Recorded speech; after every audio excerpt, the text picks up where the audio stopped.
Kami hormati apa yang kami tanda tangani.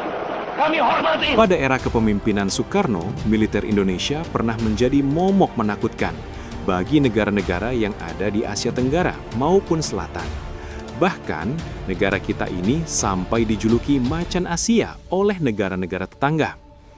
Kekuatan militer di era Bung Karno menjadi relevan karena merupakan instrumen penting dalam menjaga stabilitas dan keamanan negara.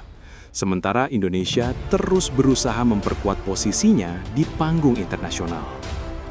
Selama periode 1950 hingga 1960-an, Bung Karno dihadapkan pada tantangan besar dalam menjaga kedaulatan Indonesia dari ancaman asing. Sebagai negara yang baru merdeka dan sedang mencari tempatnya di dunia, Indonesia dihadapkan pada tekanan eksternal yang signifikan. Di tengah situasi geopolitik yang rumit, kekuatan militer menjadi sangat penting untuk memastikan keberlangsungan negara yang merdeka. Salah satu aspek yang membuat militer Indonesia begitu dihormati adalah kemampuannya dalam pengadaan alutsista canggih. Lantas, Bung Karno sangat memahami pentingnya memiliki militer yang kuat dan efektif sebagai bentuk legitimasi dan pertahanan negara.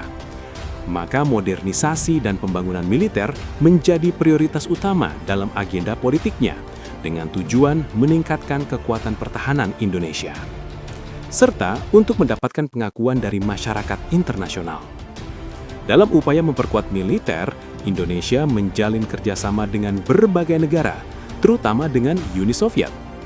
Sementara itu, kekuatan udara Indonesia juga ditingkatkan dengan penyediaan pesawat tempur canggih seperti MiG-21 Fishbat, MiG-15, MiG-17, dan MiG-19. Pesawat-pesawat ini dianggap sebagai yang paling unggul pada masanya, bahkan mengungguli pesawat-pesawat terbaik milik Amerika Serikat.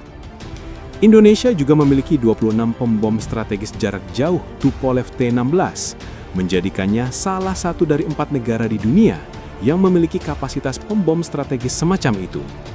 Di samping itu, kehadiran kapal selam kelas Whiskey, kapal tempur kelas Corvette, helikopter terbesar Mi-6 di dunia, dan berbagai pesawat pengangkut berat seperti Antonov AN-12B juga menambah keunggulan militer Indonesia secara keseluruhan. Selain dari aspek persenjataan, diplomasi militer juga menjadi alat penting dalam strategi pertahanan Indonesia.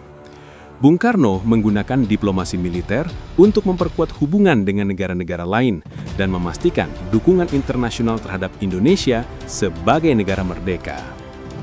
Sandro Gatra pada masa kepemimpinan Presiden pertama Republik Indonesia, Insinyur Soekarno, yang sering dipanggil Bung Karno, kekuatan militer Indonesia menjadi fokus utama dalam menegakkan kedaulatan dan martabat negara. Era ini, yang mencakup periode 1950 hingga 1960-an, ditandai dengan berbagai tantangan dan dinamika politik, baik di tingkat nasional maupun internasional. Kekuatan militer di era Bung Karno menjadi relevan karena merupakan instrumen penting dalam menjaga stabilitas dan keamanan negara. Sementara Indonesia terus berusaha memperkuat posisinya di panggung internasional. Di tengah gejolak politik regional dan global, militer Indonesia di bawah kepemimpinan Bung Karno menunjukkan keberhasilannya dalam menghadapi berbagai ancaman, baik dari dalam maupun luar negeri. Kekuatan militer yang tangguh dan efektif menjadi salah satu fondasi penting dalam mempertahankan kedaulatan Indonesia dari berbagai tekanan eksternal yang datang dari negara-negara tetangga maupun kekuatan asing lainnya. Pentingnya kekuatan militer Indonesia tidak hanya terbatas pada aspek pertahanan nasional, tetapi juga mempengaruhi dinamika politik dan diplomasi regional. Dalam konteks geopolitik Asia Tenggara, kehadiran militer Indonesia di era Bung Karno menjadi faktor penting dalam menjaga keseimbangan kekuatan di kawasan tersebut. Sebagai negara yang memiliki peran aktif dalam gerakan non-blok, Indonesia di bawah kepemimpinan Bung Karno menggunakan kekuatan militer sebagai alat untuk memperjuangkan kemerdekaan, kedaulatan, dan solidaritas di tingkat internasional.